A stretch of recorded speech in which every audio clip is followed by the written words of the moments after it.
अपने मन को स्थिर रख सकते हैं, क्योंकि हमें अपने मन को कुछ चीज़ों में फंसा के रखना है तो वो उतने देर स्थिर रहता है। आप मेरी आंखों को देखिए, मैं अपनी आंखों को देखो ऊपर करके मैं यहाँ देखूंगा फिर यहाँ देखूंगा, ठीक है। सबसे पहले अपन को क्या देखना, ऊपर देखना। ऊपर देखने के बाद देखो इस तरफ और इस तरफ करेंगे अपन, देखो करके देखो एक बार, कर रही हो। ऊपर पहले ऊपर आंखें करनी है, फिर उसको इस एक कोने में ये देखना, इस कोने में देखना है, करते हैं अपन इस तरीके से। जब आप थोड़ी देर कर चुको और अपना मन, क्योंकि अपना मन कोई काम करता है तो वहीं आ जाता, और फिर वो काम यदि काम का रहता है तो वो रुकता है, नहीं तो दूसरे काम करने लगता। तो अपन को आज क्या करना है, थोड़ी देर के लिए, फिर मैं बात भी करूँगा, लेकिन आज अपन को नया ध्यान सीखना है। इस ध्यान में हमें यही सीखना है कि बच्चा जैसे रोने लगता है तो अपन उसको झुलाते हैं, तो हमें अपने मन रूपी बच्चे को थोड़ी देर के लिए झुलाना है। और झुलाने के बाद जैसे ही वो मान जाए तो आपको अपनी नाक देखनी है, और नाक देखने में नाक मत देखना, अपनी आंखें नीचे करनी है।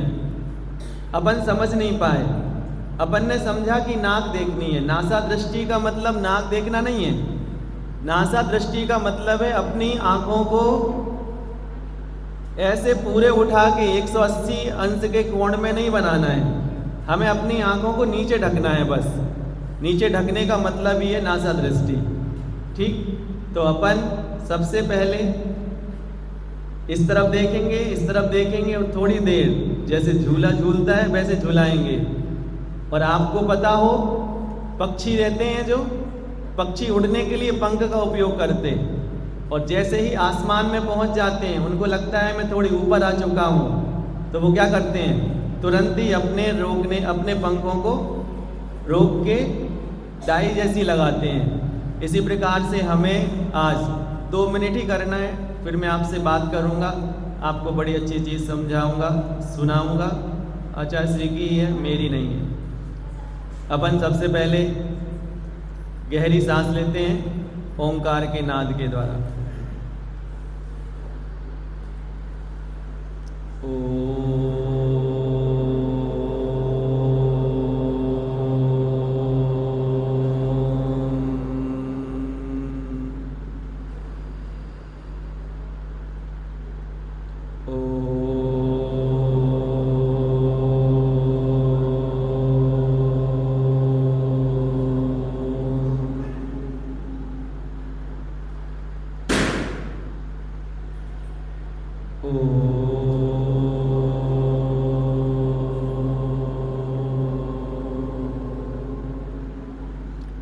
अब सबसे पहले अपनी आंखों को ऊपर करके अपनी भौहें देखने का प्रयास करो। अपनी आंखें ऊपर करके अपनी भौहों को थोड़े आगे बढ़ा के देखने का प्रयास करो।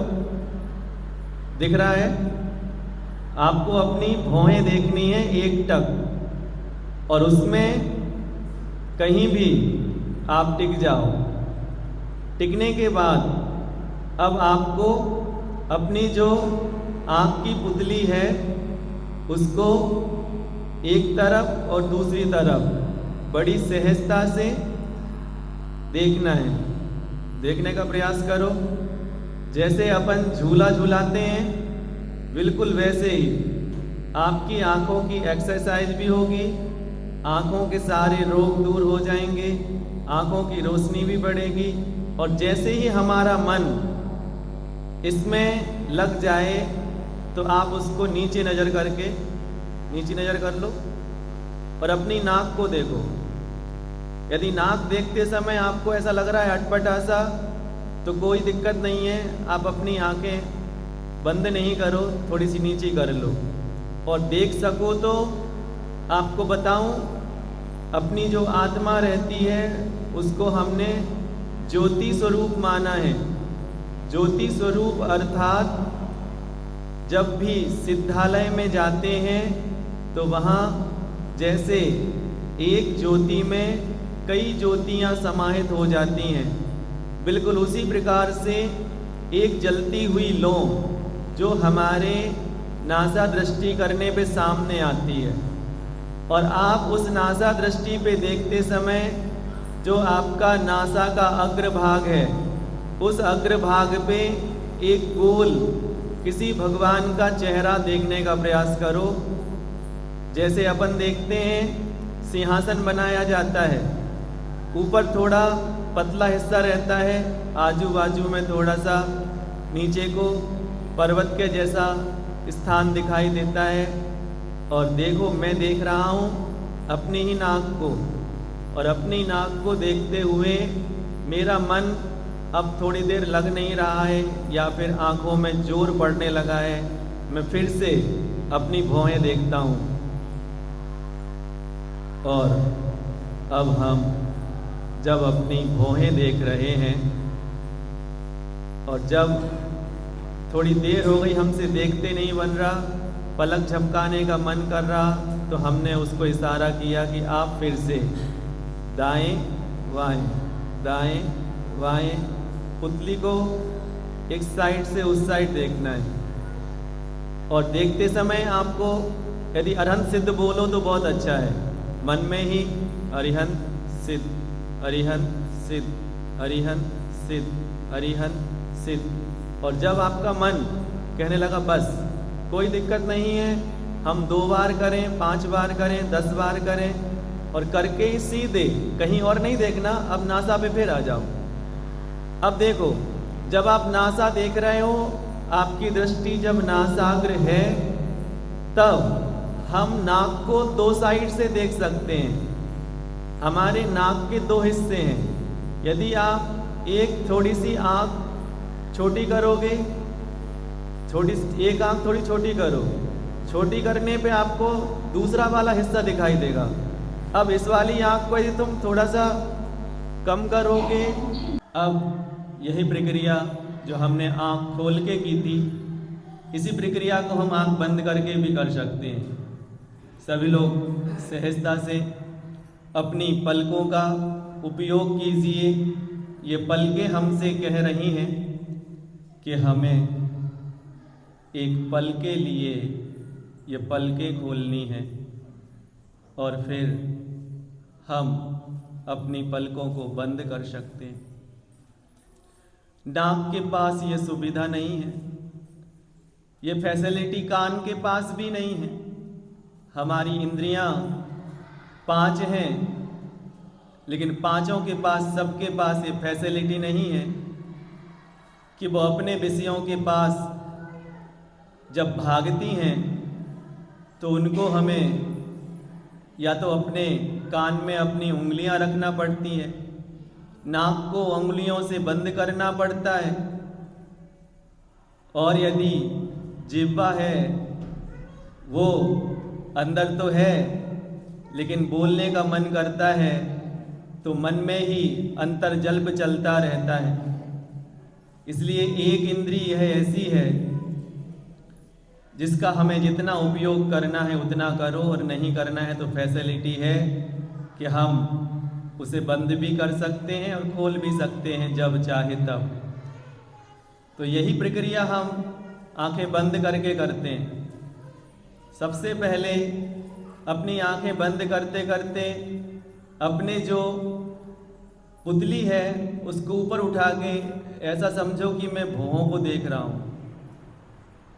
और जब हम भौहों को देखते हैं और थोड़ी देर में हम जब थक जाते हैं तो हम दाएं तरफ खूब खींच के ले जाओ, जैसे खींच के ले जा सकते हो ले जाओ सहजता से, और फिर आगे दूसरी तरफ, फिर इस तरफ, फिर इस तरफ। ऐसे करते हुए जब आप ऐसा लगने लगे कि अब मुझसे नहीं बन रहा है, फिर आप अपनी नज़रों को आंखें बंद करे करे ही अपनी जो पुतली है उसको आप नीचे कर दीजिए। और नीचे करते ही जब हम बहुत प्रयास कर चुके होते हैं ना, तो हमें शांति का आनंद आता है।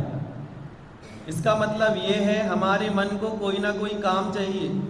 हमारा मन उस जिंद के जैसा है जो हमसे कहता है क्या हुक्म है मेरे आका, और जैसे ही हम उसको काम बता देते हैं तो काम बताते ही फौरन वो अपने काम में लग जाता है, और काम में लग के वो तुरंत के तुरंत काम करके हाजिर भी हो जाता है।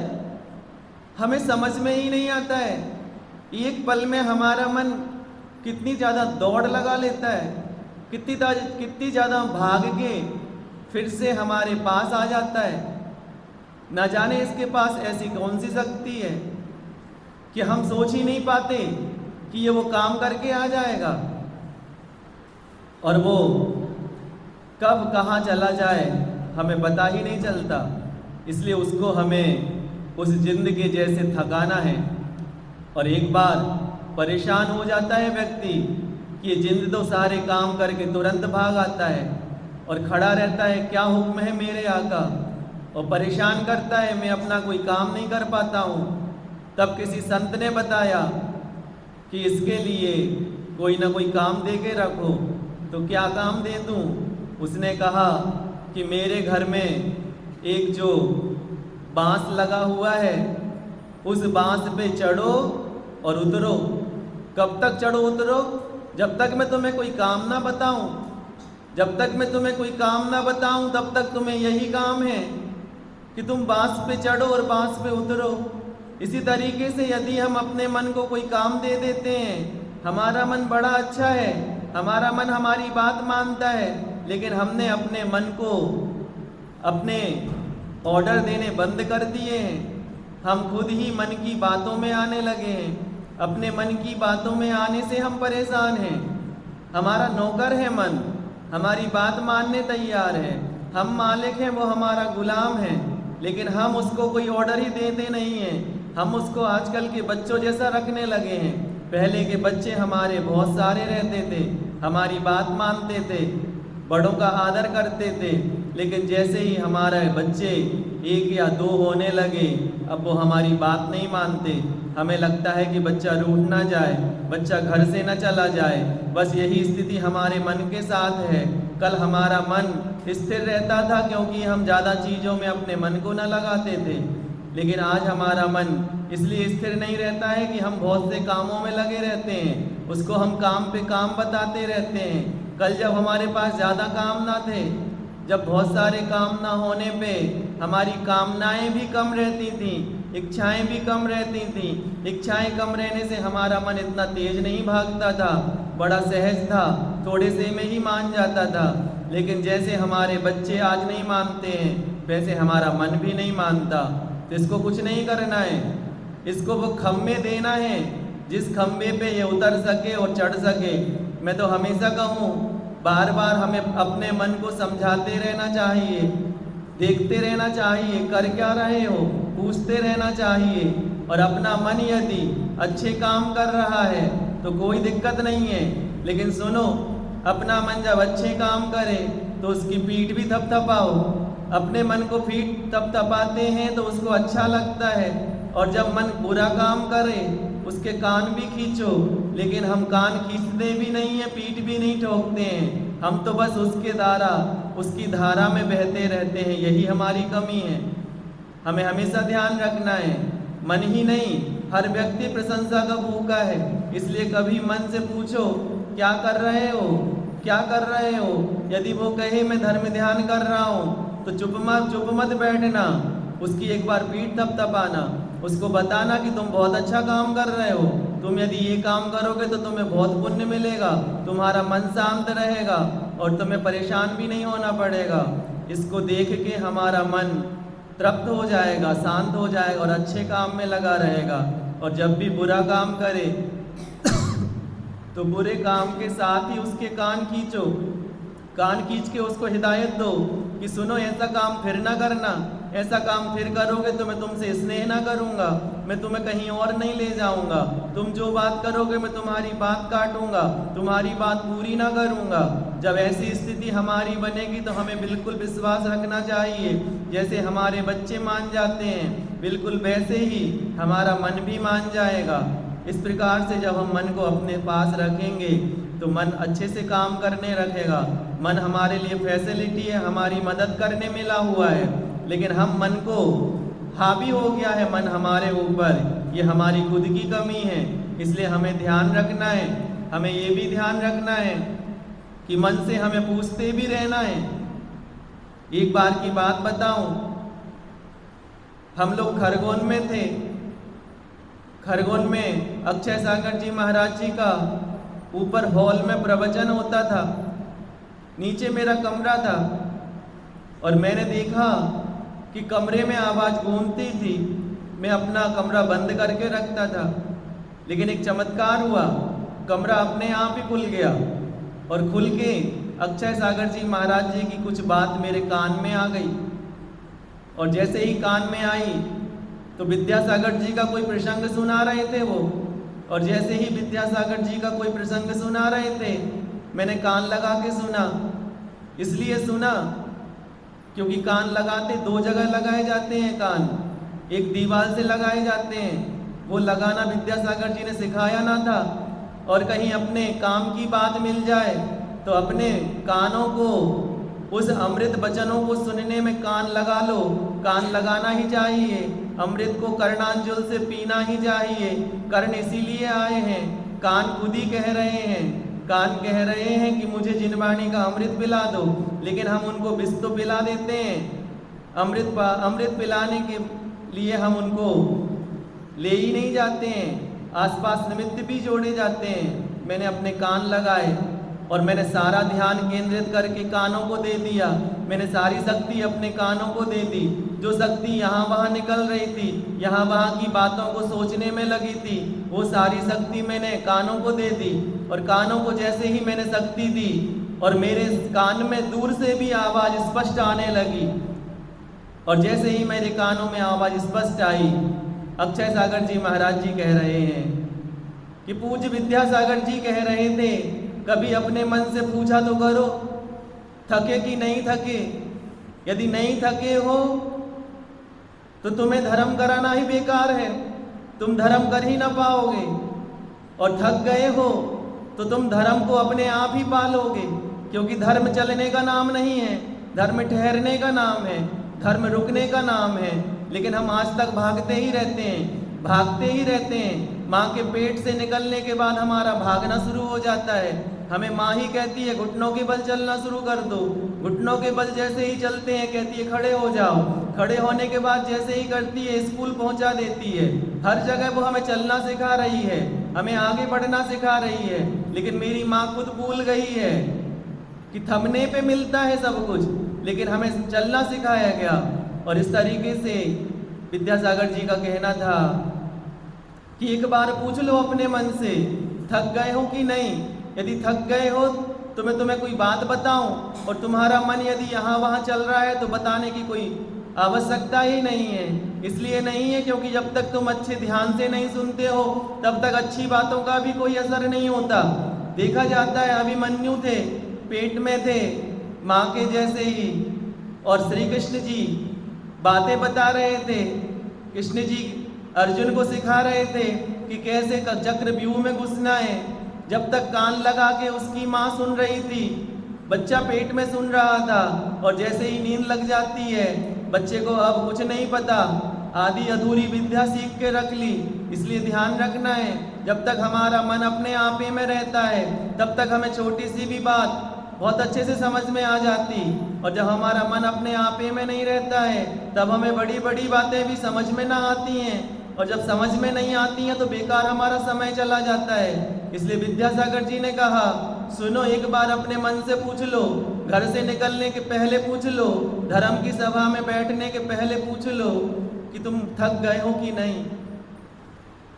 और जैसे ही विद्यासागर जी की ये बात अक्षय सागर जी के द्वारा मेरे कानों में पहुंची, और मैं तो पैकिंग करना जानता हूँ, सामान किसी और का रहता है, मुझे पैकिंग करनी आती है। मैंने कहा इसको यदि अपन दूसरे तरीके से कहें तो बात ज़्यादा अच्छे से बन जाती। मैंने उस समय एक हाई को बनाया, मैंने सोचा हिरणी को अपन सामने रखो, क्योंकि हिरण जो रहती है हमेशा भागती रहती है, और मन को हिरण का नाम भी दिया गया। उससे कहा गया कि तुम हिरण हो, मन जैसे हिरण भागती है वैसे मन भागता। लेकिन कस्तूरी उसकी नाभि में रहती है, थमने से मिलती है, दौड़ने से नहीं मिलती। तब मैंने आचार्य श्री का वो वाक्य सुन के एक हाइको बनाया, बड़ा प्यारा हाइको है, उसको हम एक बार पढ़ते हैं, आप भी ध्यान से सुनिए। मन ही रण से पूछो भी तो अभी थके के नहीं, मन ही रण से पूछो भी तो अभी थके के नहीं, अभी थके के नहीं, मन ही रण से पूछो भी तो अभी थके के नहीं, अभी थके के नहीं। विद्यासागर जी जो छोटी छोटी कविताएं हाइको में लिखते थे, उसी हाइको में सहजता से इस बात को पिरोया गया है और बड़ा मीठा हाइको बन गया है। यह हाइको कह रहा है, जब हम शांत बैठे रहते हैं, कोई काम हमारे पास नहीं रहता है, हमारा मन फिर भी चंचल रहता है, या तो उधेड़ बुन में लगा रहता है, पुराने कामों को देखता रहता है कि मैंने अच्छे से ये काम नहीं किए और सोचता है कल मैं अच्छे से करूँगा। लेकिन हमेशा ध्यान रखना चाहिए, हर समय एक सी परिस्थिति नहीं रहती, वह परिस्थिति भी रहती है तो हमारा दिमाग काम नहीं करता है, उस समय हम वही सोचें ऐसा नहीं होता है। इसलिए हमें ध्यान रखना चाहिए। वर्तमान के समय में यदि हम अपने मन से पूछ लें उस समय खाली समय में कि सुनो तुम थोड़े थक गए हो कि नहीं थके हो तो अभी और दौड़ लो, कोई दिक्कत नहीं है। शाम के पहले यदि कोई व्यक्ति घर आ जाता है तो उसको भूला नहीं कहते। अभी हमारी उम्र के पड़ाव चल रहे हैं, हम दोपहर में हैं, हम 1 बजे में होंगे, 3 बजे में होंगे, 5 बजे में होंगे, कोई दिक्कत नहीं है। सुनते हैं 5 दूध जब गर्म होता है उबाल लेता है, यदि आधे घंटे में दूध को गर्म करना है और हम यदि 29 मिनट के अंदर अंदर भी यदि आ जाते हैं, और 29 मिनट ही क्यों, 29 मिनट और 1 सेकंड कम 60 मिनट 60 सेकंड भी हैं और एक छोटा सा सेकंड भी कम है, और हमने आके यदि अपना रेगुलेटर बंद कर दिया तो रेगुलेटर बंद करते ही हम दूध को उबलने से बचा लेते हैं। बस ऐसी ही प्रक्रिया है। 3 घंटे का क्वेश्चन है, 3 घंटे के पेपर हैं, 3 घंटे के पेपर में यदि हमने जो गलती पहले समय में की, 1 मिनट में की, 5 मिनट में की, आधे घंटे में की, और हमें गलती का भान हो गया, और गलती का भान करते हुए यदि हम 3 घंटे के 1 सेकंड पहले भी उस गलती को सुधार लेते हैं तो उस गलती सुधर जाती है। लेकिन ध्यान रखना, 3 घंटे के बाद जब पेपर दे देते हैं उसके बाद कोई चीज़ सुधारना चाहो तो सुधारी नहीं जाएगी, उसके लिए अगले साल का इंतजार करना पड़ेगा। बस ऐसे ही यहाँ प्रक्रिया चलती है।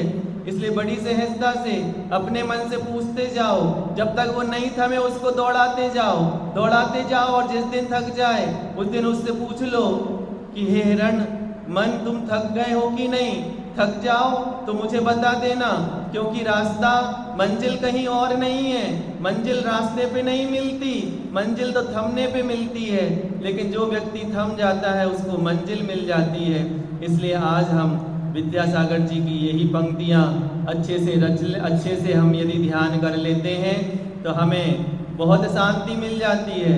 इसलिए मैं आज आपसे कहूँ कि घर जाके ये बात अपने मन से कहना, और एक बार नहीं, दिन में यदि जितने बार भी कह सको, और जितने बार भी कहने के बाद यदि मन तुम्हारा अच्छे काम कर रहा है तो उसकी पीठ भी थपथपाना। इसलिए अपने हाथ थोड़े इतने बड़े से रहते हैं जो अपने कंधे तक और पीठ तक चले जाते हैं, नहीं तो हाथ तो छोटे भी बना सकता था भगवान, क्योंकि हाथ छोटे बनते तो भी हम काम कर लेते, लेकिन उसको पता था, वो इशारे दे रहा था कि तुम जब भी अपनी प्रशंसा करो और दूसरे कोई तुम्हारी पीठ थपथपाने के लिए ना रहे तो तुम खुद अपने हाथ से अपनी पीठ थपथपा लेना। और जब भी कान भी तुम्हारे इतने छोटे नहीं बनाए हैं, खींचने के लिए बनाए हैं, उंगलियां भी बनाई हैं, अंगूठे भी बनाए हैं कि हम पकड़ सकते हैं अपने कानों को और कानों को खींचते रहो। और मैं तो ये कहूँ भगवान के कान इसलिए कंधे तक आ जाते हैं क्योंकि वह 10 भाव पहले से अपने कानों को खींचने लगते हैं, और जैसे जैसे कानों को खींचते जाते हैं और जैसे जैसे कान खींचते जाते हैं और कंधे तक लग जाते हैं, उस दिन केवल ज्ञान हो जाता है। बस यही प्रक्रिया है। यह प्रक्रिया जिस व्यक्ति ने अपना ली, अपनी गलतियों को मानना शुरू कर दिया, अपनी गलतियों का प्रायश्चित खुद ही लेना शुरू कर दिया, सबसे बड़ा प्रायश्चित यही है कि वही गलती फिर न दोबारा दोहराई जाए। लेकिन हम उसी पत्थर से बार बार ठोकर खाते रहते हैं। हमसे अच्छा तो बच्चा है, जो बच्चा कभी भी एक बार अग्नि से जलने के बाद दूसरी बार उंगली नहीं ले जाता, लेकिन हमारे परिणाम बार बार खराब हो जाते हैं उसी चीज से। हमें पता चलता है कि इससे हमारे परिणाम खराब होने वाले हैं। हम उस समय अपने मन को तुरंत रोकते नहीं हैं, लेकिन हमें उस समय अपने मन को तुरंत रोकना चाहिए। खबरदार, नो एंट्री का बोर्ड लगाना चाहिए। लेकिन हम परेशान होते रहते हैं और अपने मन को कहते रहते हैं, मन के कंधे पे बंदूक रख के, कि मन हमारा पागल है, मन हमारा बेकार है, मन हमें परेशान करता है। बल्कि हम मन के कंधे पे बंदूक रख के खुद ही गुलछल्ले उड़ाते रहते हैं। हमारी खुद की कमी है। जिस दिन हम मन को समझ जाएंगे, मन हमें खुद गाली देता होगा, कहता होगा देखो अपनी खुद की गलतियां छुपा रहा है, मेरे ऊपर डाल रहा है। इस तरीके से जैसे जैसे ही हम अपने मन को समझते जाएंगे, मन पागल नहीं है, पागल हम ही हैं, क्योंकि मन तो निर्जीव है। आज इतना ही, फिर कभी बात करेंगे। सरस्वती मंत्र का मैं वाचन करूं, क्योंकि मेरे हाथ अच्छे से पकड़ नहीं पा रहे हैं इसको अच्छे से रखो। ओम ह्रीं अरहन मुख कमल वासिनी पापात्मक्षयंकरी श्रुत ज्ञान ज्वाला सहस्र प्रज्वलिते सरस्वती मत पापम हन हन दह दह छाम छीं छूं छौं छः क्षीरवरधवले अमृत संभवे वं वं हूं फट् स्वाहा मम सन्निधिकरणे मम सन्निधिकरणे मम सन्निधिकरणे। हे जिनवाणी माँ, स्वाध्याय संबंधी सभी गलतियाँ क्षमा हो, ऐसी भावना से 9 बार नमो कर।